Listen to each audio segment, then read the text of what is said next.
Hello, listening people. Hello. You're listening to Spit and Polish Presents Pictures Powwow. I am one of your hosts, Ryan Swinsky. And I am Bartek. Bartek, how are you? Good, how are you? I'm doing very well, actually. Okay. I'm very content. Had a good sleep. I'm ready to podcast, do a show, do Pictures Powwow. Did you sleep with a woman, by the way? I don't know. You have to tell me. I'm gonna tell you did. Okay, cool. That's the end of that mystery.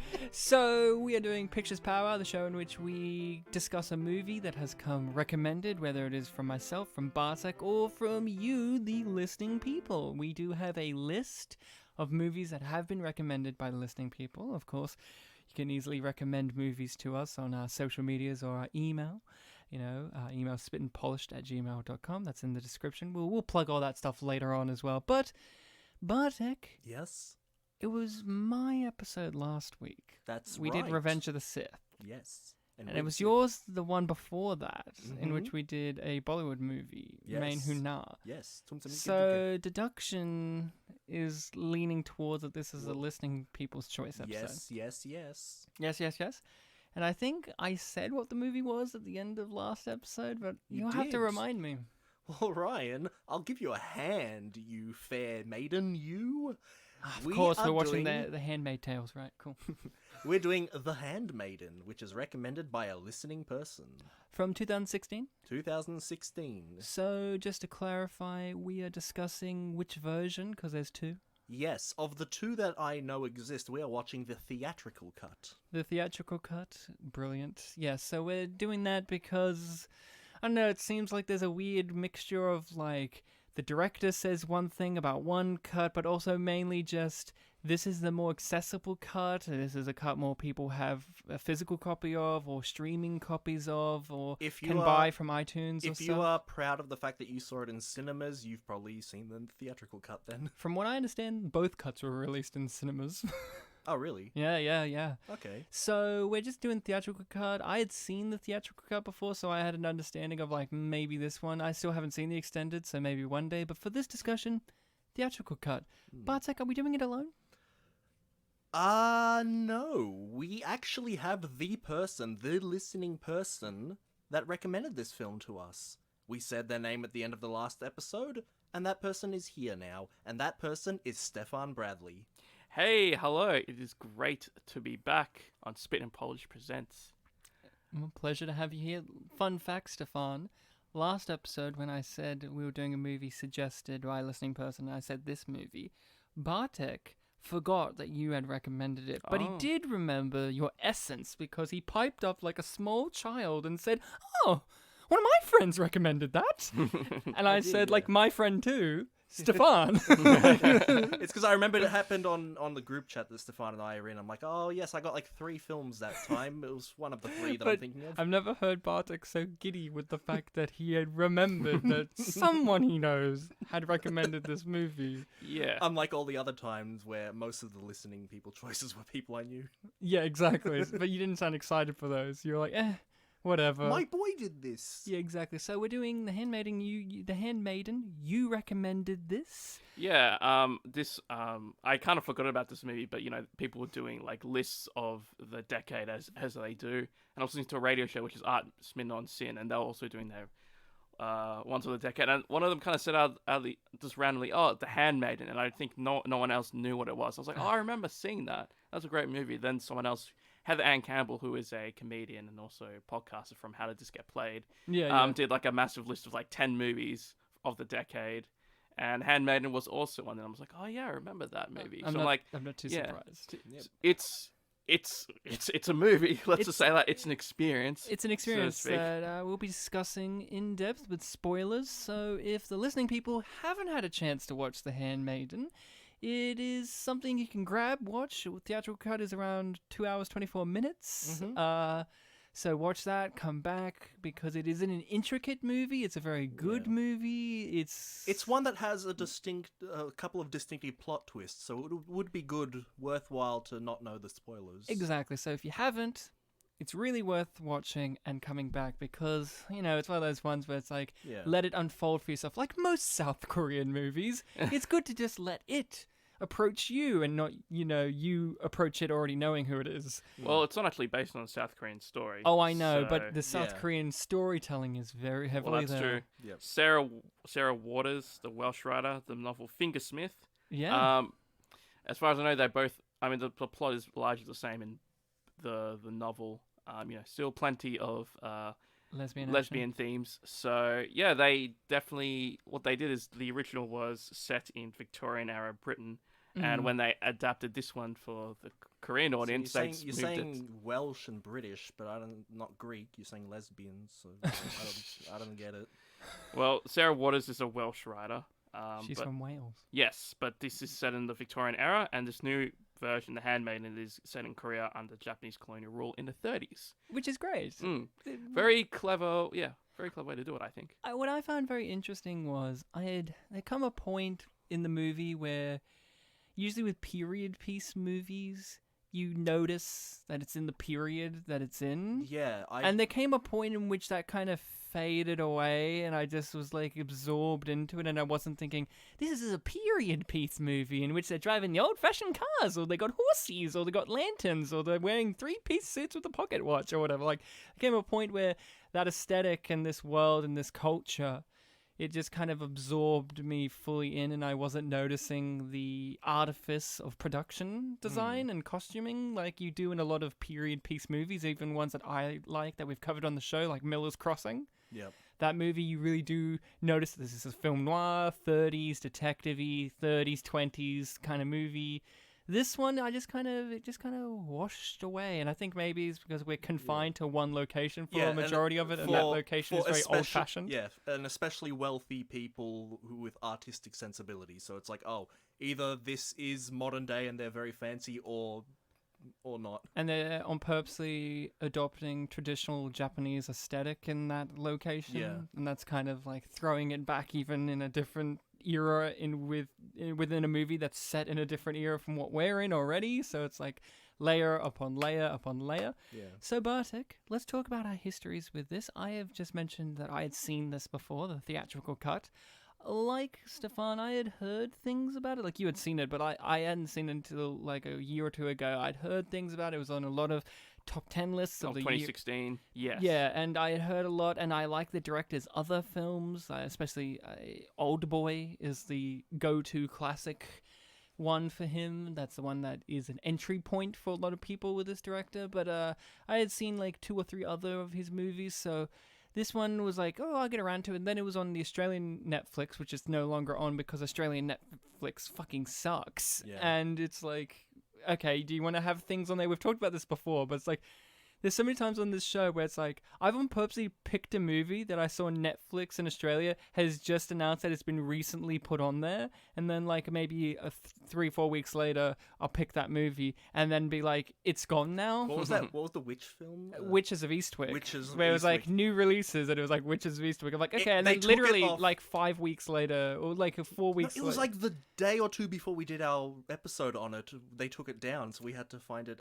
Yeah, that's what I mean. way. Like Yeah. it was like 4 weeks later we did our episode on it, and then like 2 days before it was gone, Yeah. like wiped away. I'm like, okay, so I saw it and I watched it by myself. My now wife, she was out of town or somewhere else, and I was like, I'm gonna watch a movie by myself that's all arty and foreign and lesbian, and just like sit down. And I didn't know much other than it was like a lesbian love story movie, and it's set, in this time period, and it's this culture. So I was like, okay, and that was And it. You're talking about your first viewing, right? Yeah. Yep. And then I watched it again for this.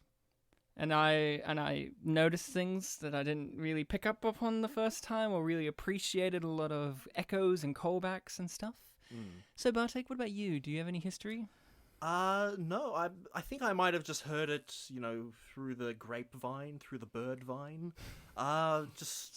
This, unless I'm forgetting, I think this might be the first South Korean film I've seen. And I'd have to say, since I am used to Japanese media, the fact that a lot of the characters in this film were Japanese kind of helped my entry point in a way, because I could remember the names a bit better. That was Oh interesting. yeah. Wait, well, so weren't So, were there any actual Japanese actors in this? Because from my understanding, they're all From- Korean actors When I looked at who went through the ring of when I learning looked at Japanese. when I looked at the cast list on Wikipedia, they were all Korean names. Because isn't the point of the movie is they're all Korean, but this one guy wants this Japanese culture that he isn't a part of? The uncle, right? Yeah. Sorry. It's just the way you framed it just a moment ago. I was like, wait, Japanese characters. None of them are actually Japanese. But I mean, they have like Japanese names and stuff. Yeah. The swapping of names and the language swapping around Yeah. between the Korean and Japanese. So So I had the Harris is Japanese. The uncle is Korean. yeah. yeah. He sold Korea out. Is Yeah, basically I'm just the saying thing. that I could actually remember the character's name because Yeah. I'm not so great with Korean names. Yeah, Mm. so that was fine with you. So you haven't watched any South Korean things before, huh? I don't think I have. I think maybe in 2012 I did a class where they watched a South Korean film, but I can't remember if I was at that lesson or not, or if I was just at the one where we watched some clips. So I'll ask you this: are you Bartek interested? got all his culture from Gundam Style. All his knowledge of Korean culture from Gundam Style. Yeah. So Apparently I was obsessed with that. you were. So I don't know. Look at you. He's doing it now. When I was Stop dancing. When I was told about it, I thought it was about like the Gundam franchise. I'm like, oh, Me too. Yeah. Well, there you go. I didn't know what that was. Yeah, when I was in rural Australia, when I was 17 or 18, I didn't know I what think it was Gundam. 2012. Yeah. Oh right, I swear it came out late. I remember I first heard about it when I was doing my first podcast, which was first year of uni. So, are you now interested in checking out other South Korean films? Sure, yeah. I'm always interested in checking out, films from other cinemas, cultural cinemas. Fair enough. I think maybe the confusion was that I've seen Cloud Atlas. I'm like, wait, but that wasn't South Korean. It just had South Korean production. Yeah. So, Stefan, you had seen this at some point. Did you see it in the cinema? No, so yeah, just like you, Ryan. There was like hype about it was on like top 20 top movies of 2016 list. Those lists are always fun to watch. And one guy, he puts Handmaiden as the first. I'm like, oh, favorite movie. Just one that I hadn't actually heard of. Yeah. So I just have to watch it. And it was on Stan, which for those outside of Australia is basically the Australian competitor to Stan. It's streaming. They keep swapping movies every now and then with the Aussie Netflix. So Ryan, you watched it on Netflix. I watched it on Stan. Yeah. And this, I'm pretty sure it was the theatrical version. In fact, I'm almost sure it was. And this version had different colored subtitles for the different languages. So I think, if I recall, it was white for Korean and yellow for Japanese. Whereas the version I watched on iTunes or Apple TV, whatever, did not have that color. So it wasn't quite as clear. Jarring, yeah. But it's not too much of a problem for me because I did Japanese at school, so I can kind of tell when they're speaking Japanese. The version I watched last night didn't have the different color subs, but I could tell. I could tell because I've watched media from both, so I could just kind of tell the difference. But like, if you showed me a clip and made me pick it, maybe I couldn't. But like, there was a feeling like, okay. To some extent, I was the same, but I did have a visual indicator of the version I watched had Korean subtitles on top of my English subtitles whenever Japanese was spoken. So if I could see Korean words on screen, I knew that, like, oh, Japanese. But also I watch Japanese stuff so I can, hear the nuances and, like, specific words they use. Fair enough. Like when they end a sentence with gozaimasu or something. So this is one of these films from South Korea in which it's like a lot of South Korean movies are, like I said, it's very much like you should stay hush-hush on it and just kind of wander in blind, and then it kind of is an experience to you. A lot of people saying this about the now Oscar-nominated, hopefully Oscar-winning Parasite, and a few other ones, like I mentioned, Old Boy is one of those as well, by the same director, in which it's like, that movie is just a fucking trip, and you should watch it, and if you don't know much about it, that's great, and if you do, still watch it. Like, that's one of those, don't watch the American remake by Spike Lee, which sucks, but like, South Korean movies have this interesting kind of style to them. There's a lot of similar themes explored in the ones that I've watched. A lot of classism and gender politics and kind of a lot of things about, like, the lower class infiltrating the richer class and kind of realizing that, hey, it's not that great being rich either, or kind of like, the rich just being oblivious to things going on in the world, and or maybe kind of awakening to the real problems of things, and lots of that kind of stuff, with a real balancing act of tonal shifts. Because this movie is a drama, but I found it pretty funny at times. I don't know about either of you. It is funny, and I must say, just quickly back to Parasite, which I saw yesterday as well. And yeah, you're right. The class and social commentary.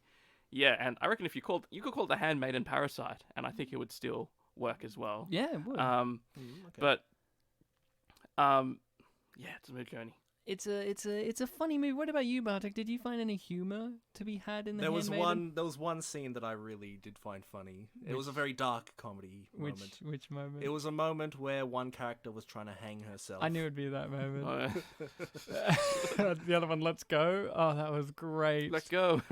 I loved the tonal shifts in this movie where it's like the comedy can be very abrasive, but it kind of works when it smashes in there because it just feels, I don't know, it just matches. Like the con man guy, the Count. Yeah. I loved him. I thought he was hilarious, but also a sleazy piece of shit that I didn't like. But also I felt bad for him at the end. Like, I was like, oh, I kind of felt bad for him, but at the same time I didn't. He kind of deserved everything that happened to him, but also he didn't. Like, he was just trying to earn a living too. Like, he was just trying to worm his way into life. He did have a moment where he was like, what is wrong with everyone today? Yeah. And he, like, you know, one of his final lines, if not his final line, was at least I get to die with my cock intact. Yeah. Which is like a great way to go out and stuff. Or, you know, lots of weird, like, weird moments of horror or like scary stuff. Like anytime it was like, don't make me talk about that basement, and you're like, oh, what's down the basement? Is this going to be a loved one situation or what? Like, I loved how comical it was of how stupid they made the the main Japanese heiress. They made her like so comically stupid in part 1 that it really throws you for a loop once you get into part 2. It's like, oh no, she's not as dumb as we thought. No, she was actually a manipulative, rotten bitch, as described. And that was something too. Yeah, it's there's like layers of plot twists. I really enjoyed that. Yeah, the horror themes to touch on was actually like in the score in part 1. Some of these sounds kind of reminds me of Project 02, also known as Fatal Frame 2, which is a Japanese horror game. And I was like, yeah, this sounds exactly like that game. And then I just went on YouTube and listened to some of the soundtrack. And yeah, it is. So yeah, there is some definitely, like, the soundtrack does convey, I think, horror very well. That and the severed genitalia and jars in the basement also is another, that's not something. And the giant octopus. That was also something that conveyed horror really nicely. The house in general, I think, yeah. I don't know what it is with South Korean movies, but they have these houses in these movies that are just like the best houses and you want to live in them. Like the house from Parasite and the house from this are just like two houses I want to have and live in, but they also have creepy things in there and you're like, I wouldn't want that in my house, but at the same time I kind of do. And I love that. Okay, Bartek knows this, but I've talked about this before. I love in a movie, like when we did The Shining, I love a scene in which we get a house tour and the whole scene is just exposition dump, but it's done in a really fun, interesting way where it's like, and over here is where this thing is, and over here is where this thing is, and we get an idea of the layout. Yeah, that's always great. And we got that in this movie, and then we got to see it from a different perspective later in the second part, which was interesting. And I loved that scene. I loved the maid, the housekeeper, the old bitch. I loved her. I loved how she didn't get any real comeuppance, other than she also went crazy along with the heiress over time, but like she didn't get like a big fuck you moment at the end. She just is like, she'll continue on being a bitch somewhere, I guess. Wait, what happened to her? She was the housekeeper chick who tormented her when she was a little girl. Yeah. And then the heiress being like, and as I got older, you know, I started to torment others around me and started making them go crazy like me. And I did the same thing to her, and that's when like she slapped her when she was a younger girl or whatever. And then like they have that shot of the housekeeper getting older, and she just has like this stony glazed look over her face of just vacantness, just like the heiress. It's like, I've drained her of all life as well. It's like, oh, that's a nice thing to do to someone. Because that woman was a fucking bitch. When she's like a little girl and she's telling her to be quiet or else like a giant man will come in and smother you so you don't make any noise. And it's like, oh, what a monster. It's like, no light. We're trying to save oil here. I think the giant man was a demon, but but you know, it was a demon, but it's like, yeah, the giant man would come in and jump you and smother you. He doesn't like obnoxious children. Exactly. So Bartek? Well, I'm not a child. You're obnoxious. I'm just obnoxious. So, Bartek, having not seen this before, Stefan and I had, so we understood the twists and turns of this movie. Mm-hmm. How was it for you when stuff started to shift around and you got to see things from different perspectives and you had part 1, part 2, part 3? How did it feel? Yeah, after part 1, it was it almost felt like a completely different movie, and I Yes. really attached myself to that. I love the whole structure of most of the main story happens in the first, 40, 50 minutes. Then most of the rest of the film is just contextualizing all of it. Yeah. And even like subverting your realizations of, oh, this character was bad all along. Instead, it becomes, oh, this character stopped being bad at some point, but still pretended to be bad, actually. Yeah, and I also loved how the second part recontextualized the Count, like just him as a whole character. Yeah. Because when you start thinking about certain things that you saw in the first part, it really does make you question what his intentions are, or like what's he playing at, like all these little things. So what did you think of the first part, though? Just like, did you enjoy the slow build up to it, that gut punch reveal of like, rewind? Yeah. I liked it. I wasn't crazy about it, but the reveal, just amplified my feelings. I'm like, oh, what's going on? When she got put in the mental asylum. They did the hug and then the reverse. I'm like, this is odd. And then they reveal, like, you're going in. I'm like, whoa, what? And her reaction, you bitch, you run bitch, and then the narration from her is like, and she was always a run bitch. Rewinds to her being like a little kid, suffering life with the worst ways. When I first watched it, I was like, I didn't look at the time, and I was like, whoa, are we coming towards the end here? Like, this is a great ending for like a regular movie, like the old switcheroo. I was actually playing you all along, and you get put in the institution or whatever. But then the movie's like, no, we're not even halfway through. Yeah, We're here now, and it just like rewinds to her being a little kid, the heiress being a little kid, and like that whole dynamic, and what happened to her auntie, and like what actually happened to her auntie, and you're just like, oh jeez. When I watched it last night, I watched it with my wife and seen it before, and she got clued in right near the end when they run past the tree and there's the noose hanging off the tree, and she's like, who the hell hung that up there? And then you rewind and you find out who did it and why it's there. Yeah. And that whole sequence is the comedy moment you were talking about, Bartek. yeah. And it's like so satisfying. So with this movie, Stefan, we're following at the beginning a low-life criminal Yeah. who seems kind of clever at first. Like the part 1 kind of, as I kind of brushed on earlier, it makes she seem, cunning as well to a certain point. But then you get to part 2. Yeah, you basically get like a heist briefing, or like him and a whole team are like, all right, here's the plan. Here's the plan. We're auditioning for the plan, like going over and rehearsing the plan, and intercutting between the plan paying off and us rehearsing it. A very similar moment in Parasite happens like that too. So, did you like her as a main protagonist character, considering what she's doing is awful, and she slowly, even within the first part, realizes it's awful and regrets it? Yeah. There is this bit where she's talking with the heiress, and she's like saying, I don't know if I really want to marry him. I'm thinking I like somebody else. And then, she had the opportunity to say, oh, yeah, you shouldn't marry him. Be with you should me. Be with me. We've And already then, had sex. Yeah, and then she slaps her, and that, that bit was, obviously it was a chance for her to redeem herself in that fact. And she did not, but to be fair, the heiress is not so great either. No. So, there's lots of complicated layers to her, I think, which is really cool once you look at both two parts. So, I thought, she was, I thought she was a good character overall. I think she was, very fun and cunning, but also like kind of with Parasite as well. She's, I guess poor and not very well off. I mean, She can't read. Can't read.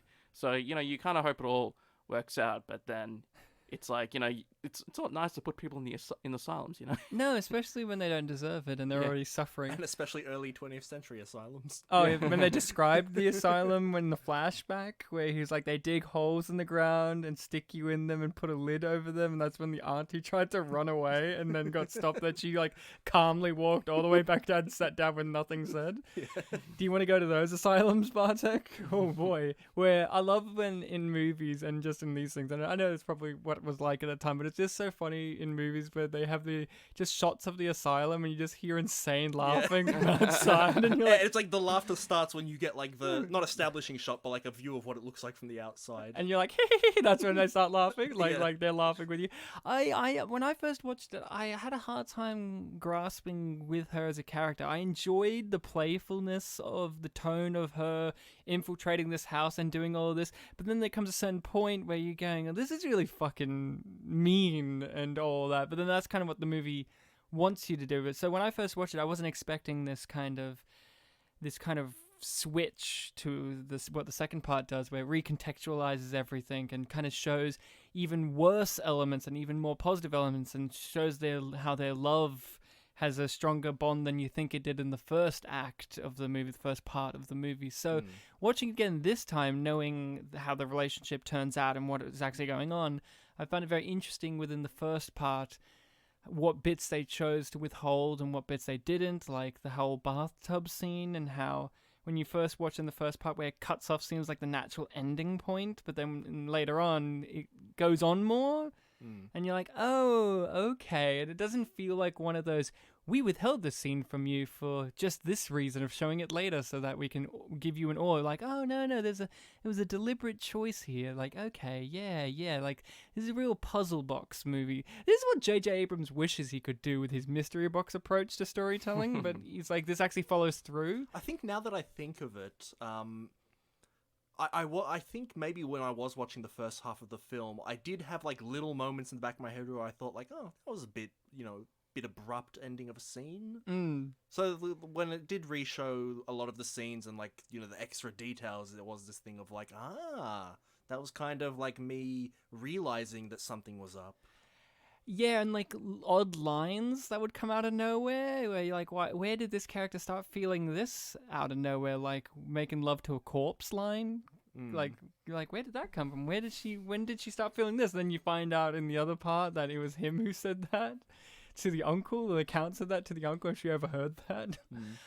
Yeah, this movie has a lot of things going on. It's very, very, very erotic. Indeed, erotic is putting it lightly.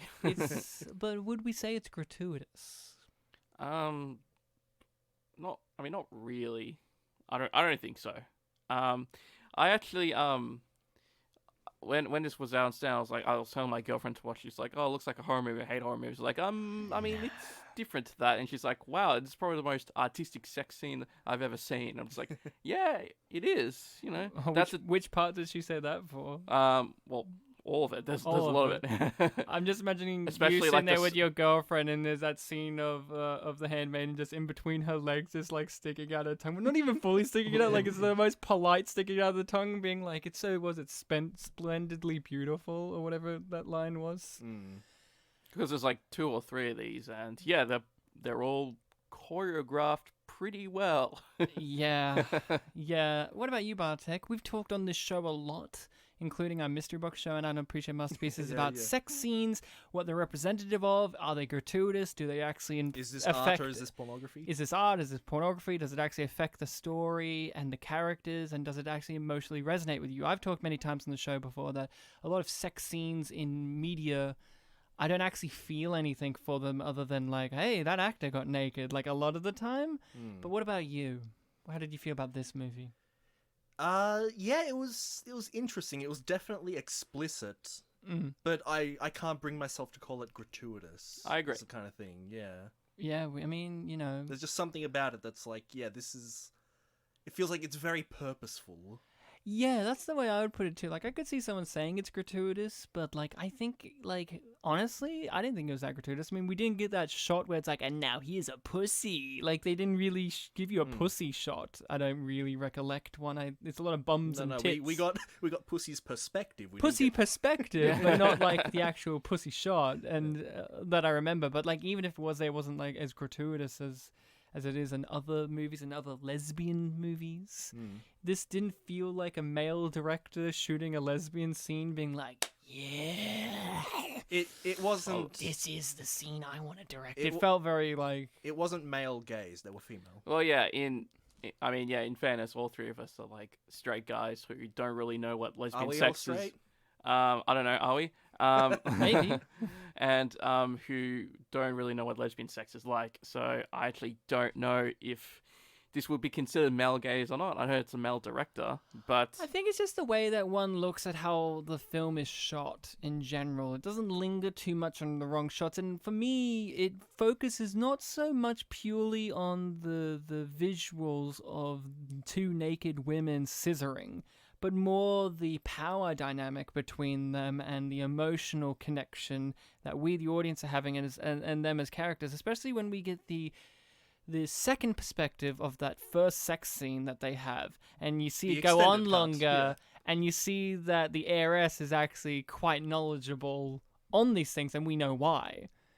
And, you know, she's the one who's taking charge of what was in the first part the other chick was in charge of. She was the one teaching. Now we see it again, and it's like, no, the heiress is the one who knows what she's doing here because she's had to do these kind of sexual acts and read about these all the time. So it also adds an extra emotional, tragic, sad element. The fact that this woman is sexually charged because of her sexual and emotional abuse from her uncle, who makes her read and act out pornography for a group of men. But then also this twist of, but now it's love. But now it's love. Like, this is a genuine connection, but she's also learned a lot from these perverted things that she's picked up, including at the very end, them, you know, sticking the bells up there, and that's like from the story she read earlier.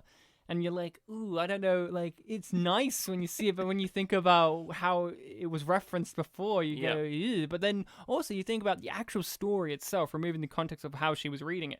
The actual story she was reading was actually quite beautiful, that one in particular. Yeah, I'd have to rewatch film. Like, a lot of them were gross, but that one was like the more sensual one out of the ones she had to read. Emotionally charged and sexually charged, but I didn't think it was like the male gaze was, if it was there, too heavy in comparison to other directors and scenes we've seen in movies. Well, I feel like the movie does flesh out the two main characters. There was well. Well, yeah, there was flesh, so, you know, they weren't just objectified because they were characters. They were characters, but sometimes that can still be the case anyway, like Blue is the Warmest Color is a 3-hour-long lesbian epic romance story, but they have like a gratuitous, like, 9-minute-long straight sex scene in which both the actresses said there was just pornography at that point, and when you watch the movie, it is really abruptly just pornography. But you could also argue, but like, do you feel like that's a good night and day comparison? The sex scene stuff in Blue is the Warmest Color and this, and which one is more male gazy? Do you feel like if you were to, you know, cut, not to remove, but like just keep on its own, just that one sex scene, that extended one, and put that into a different film, then it could be gratuitous? If the rest of that film would be like building up to this, like, lesbian moment. I guess it's kind of hard to say because it is such a complex structure film, because you need that first part there too, because the first viewing of that sex scene from the Handmaiden's perspective, because that's so emotionally charged and resonant, and then when you see it again, it's a different kind of emotionally charged and resonance. So I don't know, it's a bit hard, but... Or I guess to make it even simpler, just uploading that onto a pornographic website. I mean, you can do that, obviously, but it's artistic. It's like, what is this? No pussy shot, just pussy POV. Just the woman has wet face after she's gone licking. Like, that's, that kind of thing. Can we talk about the Count? And what Count Fujiwara. What we thought about him? Oh, because that actor, he's been great. Yeah, he's been in a lot. I think I've seen him in other movies. Yeah, I have too. He was fucking great. I Yeah. loved him even more the second time round. Yeah, and in each part, and even at the very end, he's he's still a great character. Even at the very end, even when he's getting his fingers cut off. Yeah. He goes out in a memorable way. Yeah, he does. He plans it all out. That's his thing. He's a schemer, and even in his death, he still had the upper hand, even though he had the lower hand in situations leading to that. Lower but he, fingers, yeah, as in quantity. In quantity, yeah. But I loved him.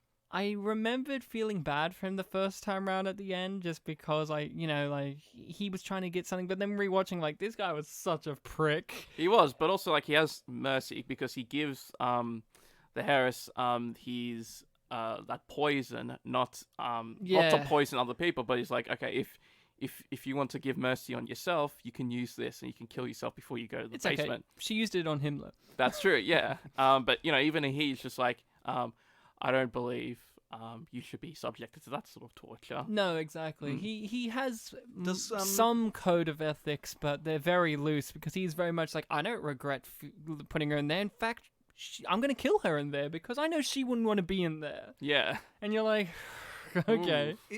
Does the South Korean culture also have like this sense of pride? That like you'd be killing yourself early to save your pride, not to be tortured. Honor. Like I would say from media I've seen, kinda. Yeah, there's an honor code in a lot of these. Because I guess Japanese would too. So it's from the ones I've seen, it's a lot of honor among thieves. that's a different kind of honor. But No, but like that's what he's kind of going at. But Like, he definitely has. he has that, a very criminal order of things. Like when he's being very cold at the dinner table, the restaurant, and he's like, "Yeah, she's gonna die in there," and he's very like nonchalant. He doesn't have it with malice. He's just like, "That's gotta be what it's gotta be," and like he would have split the money with her. I don't have any ifs and or buts that he like wouldn't have split the money with her like he promised. Yeah, I don't think he would have just kept it all for himself. Even though he did bathe in it. Yeah. Like, I loved that scene at the restaurant where he's like, I'm beginning to think that I might sort of, kind of, slightly like you. Like, he's just, like, so, like, ugh. Even from the beginning, because the name he uses is Fujiwara. That's the name of, like, this really old clan that's had many famous people throughout history. So it's almost like not only is he pretending to be a count and this high-class guy, he's also using a name with a lot of history behind it. And when we see the scenes recontextualized, we recontextualize his scenes as well, because we think of him in the first part as like he's just following the plan that her and him agreed upon, and he's being a misogynist asshole who's grabbing at the heiress and kind of pressuring himself onto her, and you're going, eee. And then when the handmaiden and him have that confrontation in, what is that, the tunnel archway that's like of plants. You know what I'm talking about? That scene where he makes her grab his dick? Oh yeah. I don't know what in the outdoors. Yeah, in the outdoors. I don't know what that's called, like that archway where Yeah, I they know got what you're vines saying. and Yeah, grow, yeah. like, I love that. That's probably one of my favorite scenes, because you see it recontextualized later from the heiress's point of view, and you know that he's putting on this argument for her benefit, like, because he had agreed something with her for her benefit and for his. So you have this whole different view of, like, is he actually a sexist, power mad man guy, or is he better than the Duke? Yeah, he's the Duke, the uncle. Well, before he The gets... uncle. I don't remember this title. It becomes pretty clear cut near the end when he, basically tries to... Rape her? Yeah, basically tries to sexual assault or rape her, and then she poisons him. I mean... Well, she poisons him before that, and then he starts getting...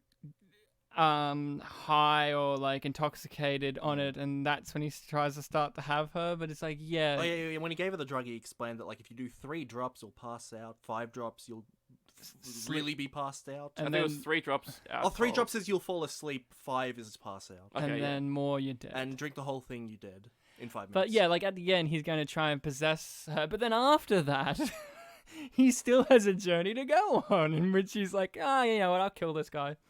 Along this with guy who's asking all these like perverted questions. That's his thing. Yeah. He likes hearing. He wants to appear as if he's a gentleman. He's like, I don't want to tell you any more stories about my wife, you perv. But of course, it's all about his pride. But then also there are no stories to tell because it was all a lie.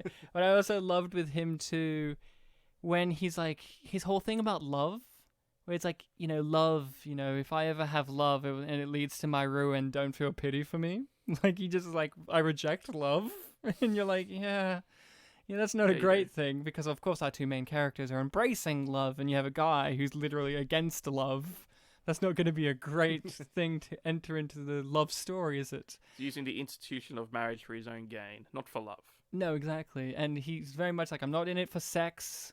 I'm not in it for your beauty. I'm in it for your money. And that's what I'm in this for, okay? I don't give a shit about you or anything. I'm in it for the money. And, like, I can kind of respect him for that. Like, like, basic level, the man knew what he wanted, and he tried to minimize hurting people, but at the same time, he didn't. His lack of empathy. Where he's like, I'm just going to kill her in the asylum. Nice guy, though. His death is amazing. It is. The fact that in the whole movie we kept seeing those cigarettes in there and we didn't get an explanation for them. How did you feel about that, Bartek, when it finally led up to what those cigarettes were? And like even in the car where he lights up all three of the other types and he on purposely leaves those two blue ones. And they open up the window and, you kind of... You see all the smoke. There's a symbolism with the windows. I think all of that foreshadowing was a bit subconscious for me. Like every time he pulled out a cigarette, I'm like, "There's a purpose behind this," but I don't quite remember. I don't quite know where it's going, and I didn't quite remember it going forward. But then, when he was in the car and he left the two, I'm like, he's making them cough. Is he just trying to troll them in a way? But then obviously, you realize he needs to get rid of those bad boys, so when he does die, he can use those mercury-filled ones. And when he was trying to kill himself with it, was like he was like trying to get it in his mouth. I loved the sound design of that, of like flashing back to all those previous images in the movie, and you have the breathing playing over it, and it's very somber and kind of weird and sad, and then when he stops breathing and it kind of fades to black, and you're like, oh, he's gone now, and then they go back to our two main characters. That was his little section of the movie done. Now we're going back to our two. Count Fujiwara's story end. And Duke's story ends as well with him. I love the fact that also he, his whole backstory, like him with his family and his relationship with them. Like, I love when he first enters and he just, enters the house and he, instantly grabs, the hairpin out of the old lady's hair and unlocks that secret little drawer that's in the stairs, and it's you get this through visuals. You're like, oh, I already know who this guy is. Oh, you're talking about during the very intro briefing scene. Yeah, the briefing scene when we first truly meet him proper, and you just go enters the room, power, knows everything. Visually, you just know who he is. You just know, okay, this is a guy who's in charge of something. He's got a plan. He's got something going on, and I like how he grabbed these little statues and coffee tins and used them as visual representations of them and their plan. It's just very shitty. So this is a romance movie, guys, as well as a lesbian love affair. It's a romance movie. What did we think of the romance itself? Did we like the couple? Did we care about each of them and their love towards one another? Did we buy it? Did we feel the drama? Did we feel the tragedy and the happiness? Well, it's not. The fact that I did buy it, as in I never really... You paid on iTunes, yes. Yes. Well, I rented it. Yeah, it didn't take me out of the movie, despite what you would think that a lesbian scene like that would take you out of the movie, but to me, it didn't. So to me, that indicates that, I did buy it because I think it's very effective that such a scene, which, I mean, I don't think anyone who watches this movie will forget this movie. It's an experience for sure, but... it wasn't jarring. It all the contextualization later on. I think as a whole, yeah, I definitely bought it. I thought it was a great romance. It's a really good story. Another, and similar to Parasite as well, the class between a poor and an heiress. Yeah. Yeah. Although they're both trapped in that instance. Yeah, they're both trapped in there. There was lots of trappings in this movie. Oh, yeah, there was lots of bindings. Yeah. What about you, Bartek? How did you feel about the romance and all that? If we're using the term buying it, I feel like the journey of the film is kind of the journey to fully buying it, because the first act, that's the one where, it's basically like a heist movie with this, conscience thing going on, basically. So you're basically asking questions the whole time, like, Mm. okay, so what are their true feelings? What's actually going on with the heiress? And then obviously when you get the contextualization from the rest of the film and you actually finally get the extended lesbian sex scene, at that point, you're really buying it at that point. Yeah. When the shortened one happens, it's a bit more sudden. Like, still believable because there was tension happening between the two. There are a lot of, long scenes where it's just focusing on what they're looking at. So definitely, not even by the end, but like by the middle, yeah, I was definitely buying the romance. Yeah, I think when I first watched it, I bought the romance around the middle too. This time it was a lot earlier because I had seen it before. You knew where it was But leading from. it was one of those things with romance stuff, with over-the-top drama that's within a romance, and this one obviously has it cranked up to 11 because it's like weird psychosexual thievery and like abuse and all this crazy stuff and lies and on top lies. I enjoyed those low points in their relationship in which it's like this person's lying to the other and all that. I actually enjoyed that. In a lot of movies, I just kind of go, okay, like in romance movies where they have their deceit moment or their lying moment or their betrayal. Adam Sandler movies where it's like where the girl pretends to not like him. Yeah, then they get together at the end. Yeah, and it's just like this. I was engaged with it. I bought their relationship very early on. Once they had that like bath scene where she's like filing down her tooth. That's when I'm like, okay, yeah, this is where you kind of click into the romance. And then when the handmaiden's looking forlorn at the count making all those advances, and she's getting jealous and she's getting angry and she's like going in the wrong entrance for servants and like throwing her mushrooms on the ground and like storming around the house. I'm like, yeah, I buy it. I totally get it. At that point, it was this kind of thing of like, okay, is it actually love or is it she's gone a bit attached to her and she wants the whole deceit to be as easy on her as possible? Yeah. There was like that little thought in my head, even though they had already kissed and, had some level of sex. Yeah, some sexual advances. Well, I mean, they've already done the licking, the pussy POV as we've called it. Yeah. But even earlier, I'm talking about like in the bathtub scene, she's gazing at her naked body. That has a whole thing of like you're doing this unnatural, intimate thing. Yeah, exactly. So and it's definitely something like this is a specific fetish I have, and this is the only thing that does it for me. And there's a nice little action moment, like nice little piece of physical action and mise-en-scene moment from the handmaiden when she's talking to the count, and she like flops on his bed, and she's like, oh, like. When they're briefing each other, she's like, oh, she's so naive, you pull on her nipples, blah, blah, blah. But she grabs out the thimble thing that she used to file down her tooth, and she's like rubbing it and touching it very affectionately and fondly. She's like, although she's saying this terrible thing, her physical action is contradicting that because she's kind of retrospective, reflecting on this tender moment that they had. And then later we find out it was an even more tender moment because she got in the bathtub with her, and that kind of thing. So I bought it. I found it really great. And then at the end, when they have like the tense scene where one of them has to pretend to be like a 1930s guy and the other one is like, and in the background they have all the dudes like flicking women's hats up being like, no, that's not her, and like all of that. I felt the genuine tension and I wanted them to get away with it, and I cheered when the handmaiden called her criminal family in to help them do all this stuff, and you had like them doing the forgery, and you had like the people in the background like going like, yeah, and all that. You felt like this is cheesy in a movie in which we had like a scene in which like a little girl was getting physically abused, emotionally abused by her sexual predator uncle, and showed her a basement in which he cut off genitalia and put them in jars. This is the same movie in which you have people in the background be like, yeah, crime, we're doing it for love. I have to say, this is a film that I wouldn't put in the leagues of favorite films, but by the end I was not even by the end, like halfway through I'm like, oh man, this is so one worth rewatching. Yeah, it definitely is. Speaking of the uncle, what do you guys think of Mr. Creepy Uncle? The character, very well acted, I will say. Definitely by his weird thing with... What was his name? Uncle Kozuki? Kozuki, yeah, I believe so. Definitely by his weird thing with reading pornographic books.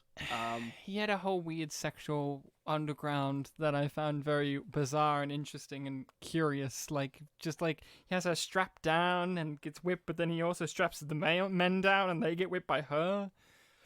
Very odd. And there's twists with him where, it's presumed that the auntie does... I mean, there's like one where it's like, how did the auntie die? Oh, hanged herself. And then you realize that the uncle... He dealt with her. Yeah. Probably, yeah, and like, oh, jeez, what did he do to her? Like, well, you can assume what he did to her by the fact that he has a giant jar in there with a woman's vagina inside of it, and you're like, that was probably her. He's a very monstrous pervert. What did you think about him, Bartek? He seems like a character that you would like and/or would want to play. Do you think I'd play him well? Yeah. Is that a compliment or not? Is the next question. Sure. If you play him well, it's a compliment. If as soon as I rewatched it and he had that real first scene of his where he sticks his black tongue out, I'm like, oh, Bartek would love this guy. Definitely, one of the things when I want to rewatch it is just to watch him a bit more closely. Yeah, I felt like although he's in the movie, he could be in it a little bit more. I think maybe, but then also like, I'll be honest, there was one point where there was a shot of him outside from like the perspective of a window, and I actually kind of forgot who he was. Yeah. Just for that one little moment.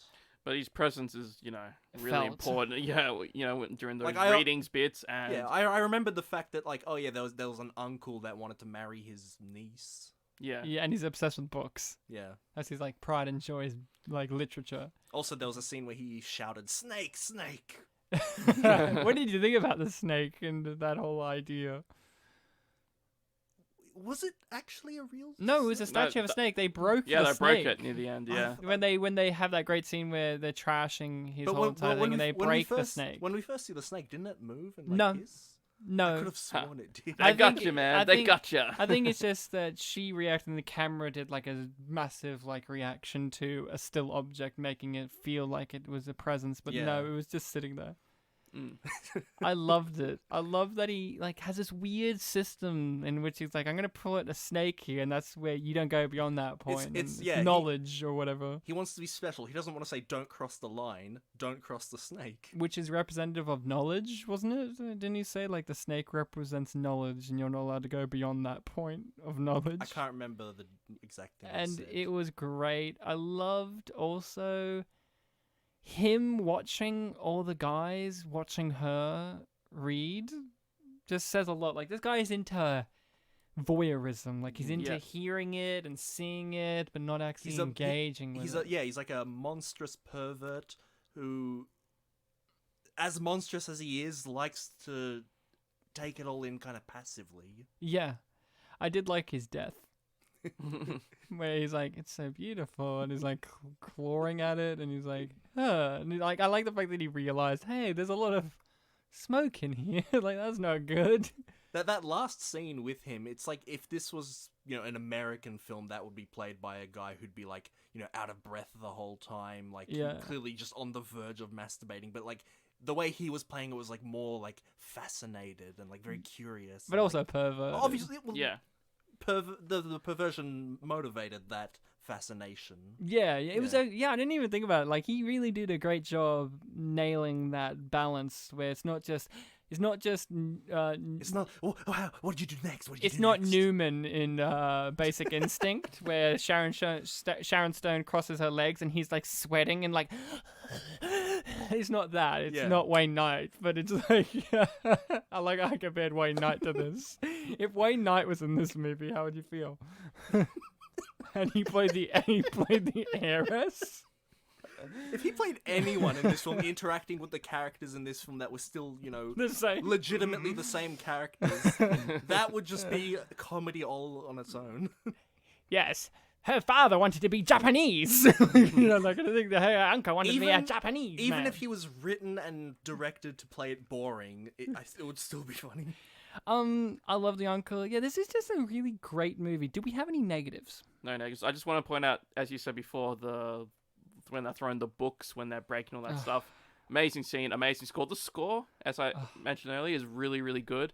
And, I like how the book collection is dead, and so is the uncle. I think that goes well. So his entire existence is gone, so he should be gone. I also like that we didn't get that scene in the theatrical, at least, where he comes home and he sees what happens and he starts freaking out. We just see him, and he's all disheveled and he looks like a mess and he looks like a cartoon villain with his hair like splitting off in like horns and whatnot. And He should have played Heihachi in Tekken. he could have played Heihachi in Tekken. Yeah, he definitely could have. They could have got the guy who played Heihachi in Tekken to be in this.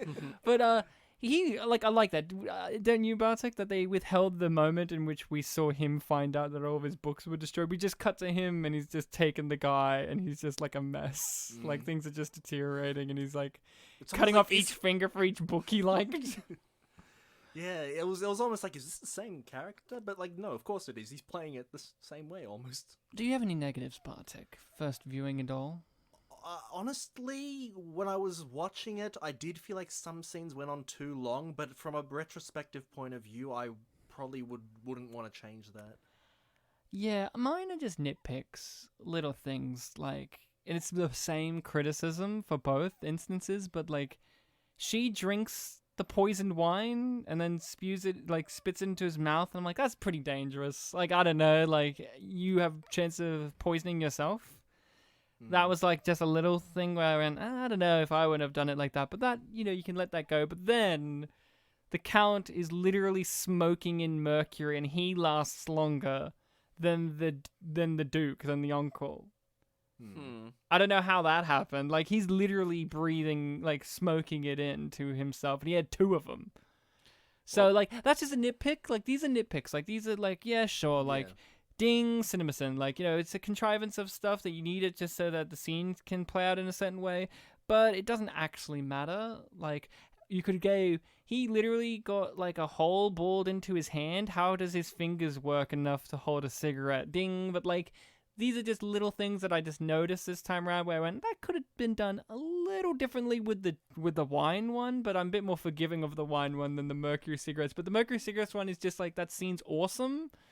And it doesn't matter, because the scene is just genuinely great, and then the payoff to it all is genuinely great, so it negates, to a certain point, that critique. Yeah, I guess for anyone listening to this that either hasn't seen the film or knows someone that they want to recommend it to, if you or that person is watching the film and you feel like you're not into it, it really is worth sticking out to the end so that you can really understand what the film is. I mean, yeah, it is a long one, but yeah, I can't even think of any major negatives as well. I mean, I like the fact that it's in 3 parts, which is actually just like the novel as well, which is kind of told in a similar way with this one. But yeah, because you could theoretically just like watch part 1 at a time if you wanted to. But yeah, as a whole, I just think it's a really good movie, just really good experience. Like, it's really smart. I know it's obviously based on like it's an adaptation, but I just think it's really clever and it subverts your expectations. In a good way. In a good way, absolutely. Hear that, Ryan Johnson? Yeah, and I think the ending was really good too. It gives the audience the ending that it wants, and you kind of want the uncle and the Count dead. And you want R2 to be in love. I Exactly, so... thought you said R2 to be in love. R2, D2 to be in love, yeah. Beep, boop, boop. R2 mains to be in love. Yeah. And making love. So, it ended the way that, I think the audience would have... Nearly everyone would have been happy with. Well, that's the thing. The director... I've seen his other movies, and he has romance in those movies too, but they're really fucked up romances that often end badly. Like his movie Thirst, which is a vampire movie, so you can determine, with it being a vampire movie, how it could go awry, a romance in a twisted vampire movie. Just like Vampire's Kiss. Vampire's Kiss. But, yeah. So, it was nice to see this director have a happy ending for a movie. He even said before he finished reading the book that he was like, I'm going to finally make a movie with a happy ending, because a lot of them are really fucked up or maybe contemplative, but really bittersweet endings, where this one is a genuinely, like, happy ending. You leave it feeling happy. Mm-hmm. Yeah. People died. There was a lot of brutal stuff. There was a lot of mean-spirited moments, but on purpose. But at the end, love succeeds. Well, I wouldn't say love wins, but it succeeds. Yeah, exactly. And then, I also liked he did a really good job of doing fun transitioning shots, like, them looking at the little picture in her locket, and it zooms in, and then it becomes the Handmaiden standing in that scene, in the same profile, or at the very end, zooming on the moon, and the moon becomes the artwork that's on the wall in the bedroom that she was sleeping in the beginning movie. So then, and then the credits roll on that. I also like the song at the end during the end. Yeah, credits. that was a The song beautiful was song. great. Yeah. Yeah, the music was really great. It wasn't obtrusive. It was just kind of there. Like, I can't necessarily remember a key moment where the music really was like too noticeable. It's just like it just matched perfectly. The book destroying scene, definitely. Yeah, it just matched perfectly to the scenes and the tone of the movie, and that's kind of what we kind of want from a movie like this. We don't need the Star Wars music from Revenge of the Sith, where it's like bombastic and like for a scene in which two people are standing in a CGI wonderland when nothing looks real. Are you saying you wouldn't want the lesbian sex scene to have the Darth Maul fight music? No, Duel of Fates or whatever it is. Whatever it's called. I would love it if they had like the pod racing scene. The dialogue too. The announcers? The dialogue Greg too. Proops and the other guy? Sure, whoever they are. Get the announcers from Jingle All the Way as well. The Christmas parade from Jingle All the Way. Get them as well. yeah. Is there anything else we want to talk about with this movie? Any moments or scenes or even questions? I feel like I should, reiterate, which was, we're talking about the music before, once again at the very start when you see the big creepy house with the creepy score. But then all those kind of horror elements are mostly gone until the very end. So once again, the movie kind of shapes and evolves as it goes on because, you don't, once you're in the house, you don't really need to be creeped out by it anymore for the most part. That's true. Yeah, that's what I liked about it at the start. But yeah, I guess the angry housekeeper, yeah, because I just realized that when you started talking about her at the start, I forgot about her. Yeah. Because she's really only in the beginning showing the cool and then not really that much. She's just lingering. She's operating the sex show that she's given. Like, she's doing the cranks, and then later was on... her name Sakaki, or was that that the uncle's wife? I can't remember off the top of my head, but then later on, like, in the retrospective scene of, like, the flashback scene with the auntie...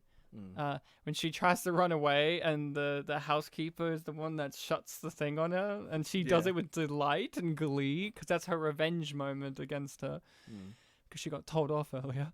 Later, I can't remember the exact chronology of that, but like they didn't do too much with it, but I kind of appreciated that. I don't think we needed that more of her. She was just someone in the house that was also a corrupting element, but we didn't need, like, she would just go on being a bitch. Yeah. I mean, we had the scene in which the housekeeper chicks who threw her shoe in the rain or whatever got slapped the fuck out. Remember that? And then it was like, apologize to everyone else. And then she's like, if this happens again, so help me. And she's like, fucking hell. Was that the I'll strip you all and then throw you out? Yeah. I also did find it really funny just how much swearing there was in this movie, and when it did happen, it was really funny. Like, just, I don't know, really funny to me. Like, just imagining like the Korean or the Japanese versions of the words that would appear in the subtitles, I loved when she's like, the Handmaiden, when she's finished with the count and she's like, don't ever make me touch your pathetic little excuse of a cock.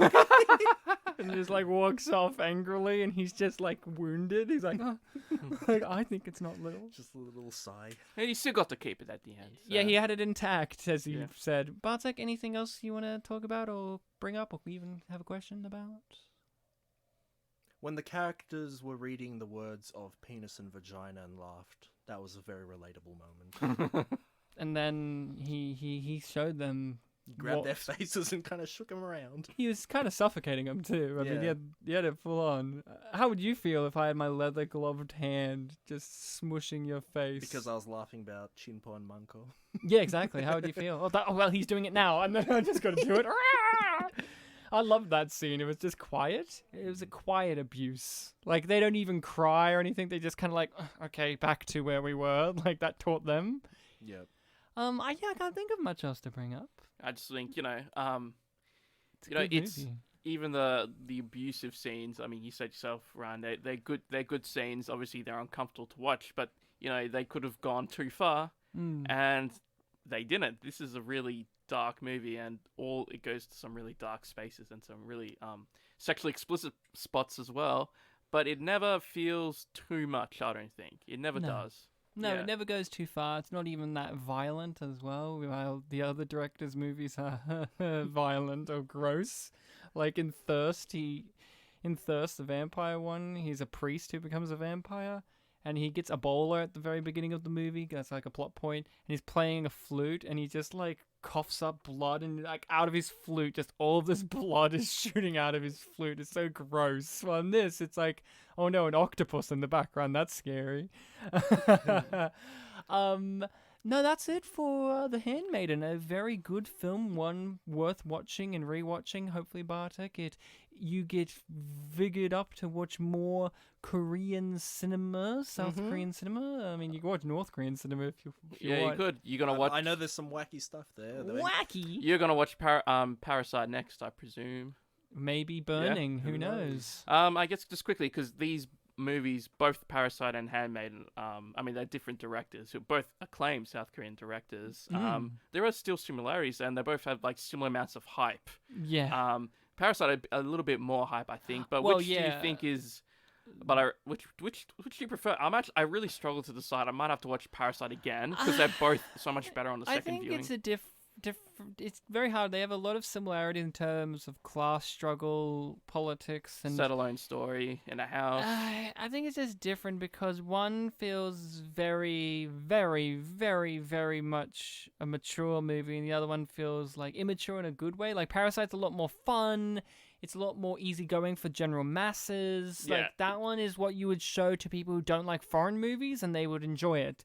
I would also same with Old Boy, the first Old Boy. That one's like brutal and graphic and mean, but like it's such a great movie that one, was a big movie for South Korean cinema that even Western people enjoyed. But like Parasite, I don't know. It's like I've seen Handmaiden twice now. I've only seen Parasite once, but I find them both very engaging. It's very hard to pick for some Me reason. too. When I think of South Korean movies, I've enjoyed Burning is a really good one that was also very good. It's a lot more atmospheric and slow paced and a lot more ambiguous, and a lot more people are either for it or against it. But the acting in that movie is like out of this world. And I've good. seen The Host, which is the Parasite director also did. That's Yeah, a good. yeah. That's a pretty good movie. Yeah, it's a fun movie. Is that different from the Stephanie Meyer, the host? Yes. Yeah, it's a monster movie. Yes. I remember there's also a lot of hype for this one when that came out as well, The Host. Yes. And also on Netflix, there's A Train to Busan, the South Korean zombie movie. That's a really fun one. Yeah, and Bartek, the guy who did Parasite, he's done a couple of Western movies. Snowpiercer, the one that's set on a train with Chris Evans, and Okja, which is a fun one. That's on Netflix as well. But yeah, that's about it. If you're interested in South Korean movies, just sit down and watch them. They're fun, they're brutal, but overall, they're an interesting film viewing experience. They do cinema very differently, but not too differently. Like, I found myself more engaged with this than I have with, say, Japanese cinema, say. I don't know, just me personally. But that's about it. So, Bartek, I'm going to plug all of our stuff, and then you're going to tell us what movie we're covering next week, because it's your pick. Yep. So we can be found on the social medias of Facebook and Twitter under Spit and Polish Presents. Very easy. You can catch us on all the podcatchers available or relevant. Give us a rating and review on those. That would be very much appreciated. And like I said, if you have suggestions for future movies to cover, comments on what we've talked about on our episodes, or any other kind of things you want to email across, our email is spitandpolished@gmail.com. All of those informations are in the description of our episode. And very easy to find if you can find anything about us online. Exactly. Stefan, you just have a back catalogue of all podcasty stuff you've done in the past. Both Bartek and I have guested on a few of That's your right. podcast stuff. So I'll just say just quickly, Mosh Pit Backstage, which was all the music interviews I did. Check it out where you get your podcast. Lots of great stuff there. Player One Sin, which was the radio show I did last year. And yeah, the Spin and Polish interview is on there. So go to facebook.com/Player One Sin, SYN. And that's games, right? Yeah, it's video games, and you can get the podcast there, Player One. Is that the one where you had a chill chat with Bartek? Yes. That was a spin-off that apparently only lasted one episode, was it? Yeah, so I came to this thing called Player One to One, where I just talked to just gamers about video games, and Bartek and I talked about for nearly 90 minutes actually just about video games. And because it was so long, it took me like 3 or 4 months to finally edit it, but I got there just before the end of the year, so go check it out. And something that I actually forgot about, also Rock Capsule podcast, I also did that, check that out. Yeah. But something I forgot is I just did a podcast for the Humankind podcast. So it's I produce an episode. It features, it's just a talk get guests on, have a chat. Benjamin Norris, or Ben Norris from Big Brother. He won Big Brother in 2010, 2011. It's comeback season. Wow, yeah. So I'm not really much of a reality TV guy, but Ben Norris was a very nice guy. So I edited that episode. So look up the Humankind podcast and check out that episode. Fun. So that's all of our stuff except for Bartek. Mm-hmm. What are we covering next episode? Is it another Bollywood movie? No, but you remember how last time I said what my film was, I called it a childhood classic, and then I backpedaled because it was like, oh, it was late childhood? This one, more genuine, a childhood classic of mine. Oh, okay, cool. And I'm pretty sure you've seen it because we've talked about it. It's the 1998 film Small Soldiers. Yeah, I've seen Small Soldiers, dude. One of Phil Hartman's last movies. Yeah. Phil's back. So Small Soldiers from, what was it, 1998? Yes. So we'll be covering that. That will be a fun one. It'll be a trip down memory lane. Yeah, for me. See the CGI not age well. See, what were they called? The good guy toys? The Gorgons? The Gorgonites. Gorgonites? The Gorgonites, I'm pretty sure. I'm sure we'll be wrong. Chip Hazard versus the Gorgonites? Yeah, and I think Tommy Tommy Lee. Gorgon. Isn't Tommy Lee Jones? I think it's Tommy Lee Jones as Chip Hazard. Wow, we're going to be covering Small Soldiers. Wow, this is a trip down memory lane. I've not seen it in a while. I think it's been way over a dozen years since I've seen We'll see if it over half my life We'll see if it's ago. an unappreciated masterpiece, if it holds up. I've seen it so many times when I was a child, but I haven't seen it since. We'll find out if our favorite character is still our favorite character or not. So if we have one, oh man, we'll talk about it in the episode next week, but I was like, oh man, which toy out of them did you want the most? I don't know, it's still a wrestling match. So we'll be covering that next episode. So I guess until next time, listening people, remember to be kind to each other. Don't, have a basement filled with severed genitalia or an octopus, especially the octopus. It was trying to get out of the tank at the end. Yeah. It was pretty scary. I wanted to know what it wanted to do.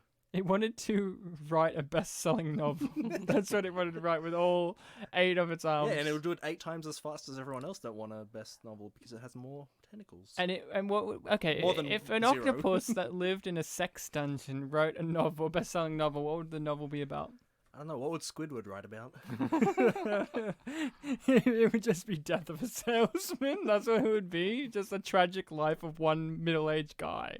That's what the octopus would write about. So until next time, listening people, remember to check out Death of a Squidward Man. In Japanese, it's octopus is taco, I believe. Taco? Taco? T-A-K-O. And in Polish? Octopus?